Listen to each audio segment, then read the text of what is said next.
Hi, I'm going to be going over a couple of my slides for our presentation, and based on my interview with Megan Clancy, who is an occupational therapist in a group home through DCF in Boston. Establishing trust in relationships. I have 5 key points here, which are connections become stronger, one's willingness to make changes grow, understanding how to accept criticism, learning to lean on oneself, and taking responsibility.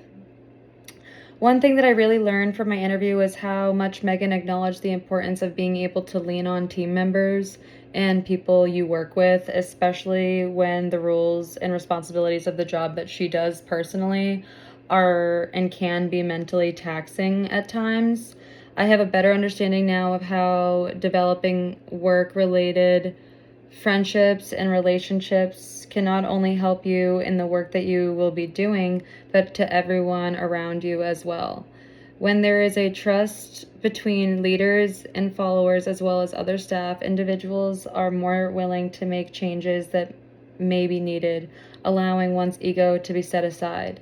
When there is a sense of trust between individuals working towards the same goal, understanding how to take and also listen to criticism is so important, and acknowledging that these aren't personal attacks is its ways to ensure that the children are receiving the best care.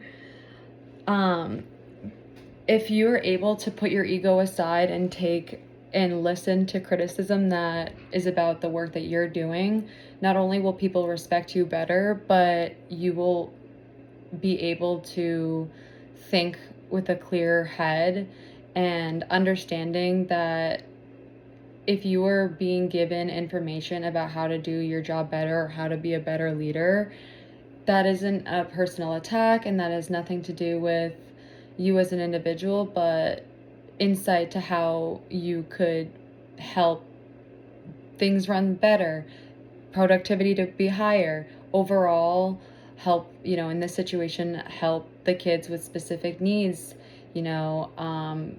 People respond to other people differently, and so being able and being open-minded to accepting feedback is crucial in a leadership position, I feel.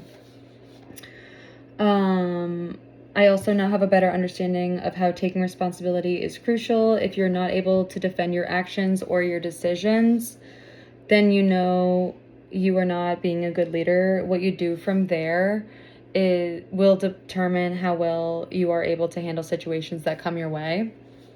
For my next slide, the impact on our leadership approach. Less tension, respect, higher productivity, sense of community, and a better communication. Less tension, maintaining a good rapport with coworkers, leaders, and followers will benefit everyone involved. Nobody functions at their best when they feel as though there is tension in the room between individuals or over specific situations.